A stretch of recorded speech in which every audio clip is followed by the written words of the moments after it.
In 1989, after spending some months in Windhoek, I moved to Swakopmund.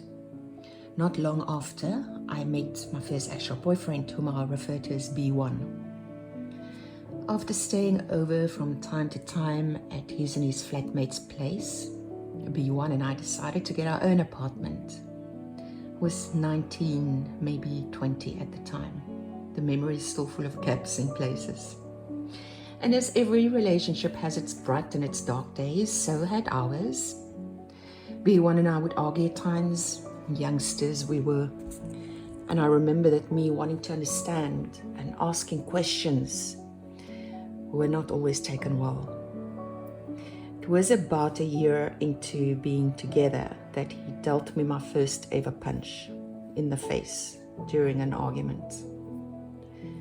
This would recur with intervals of maybe a month, and I remember how I was beating myself up about evoking him every time afterwards. When bruises would show the next day that I wasn't able to hide, I would call in sick for a day or so until I was presentable again and just stay home for that time. And I remember the intense fear I had when he would start with the violence, and crying hysterically with my arms over my head, crouched against the wall on the floor, trying to protect myself. We rented in a multi-story building that was used for business in the inner town area, so we didn't have any neighbors who would hear these incidents. Anyway, one morning after such an incident, the previous night, I simply had to get out to Wellman and Brock, the German department store across the road. Of course, I was wearing sunglasses and a scarf for that short walk. However, a dear friend at the time, Richie van der Ploeg, ran into me on the sidewalk and stopped to chat. He obviously saw the bruises on the left eye that I do remember. We stood there long with him begging me, trying to talk sense into my head to leave B1.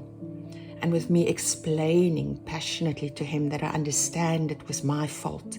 I evoked B1 every time. Richie did get through to me, and I finally left B1 sometime thereafter.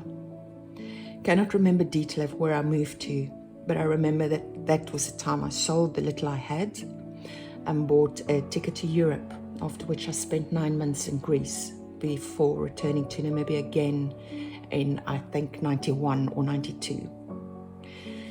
And what am I saying to myself about this today, 23rd of April, 2021? That the pain I am feeling today is for that young Tanya who was ignorant, very scared, insecure, and hurt at the time, and who didn't understand that domestic violence is never okay, not ever, but kept blaming herself for this horrible conduct.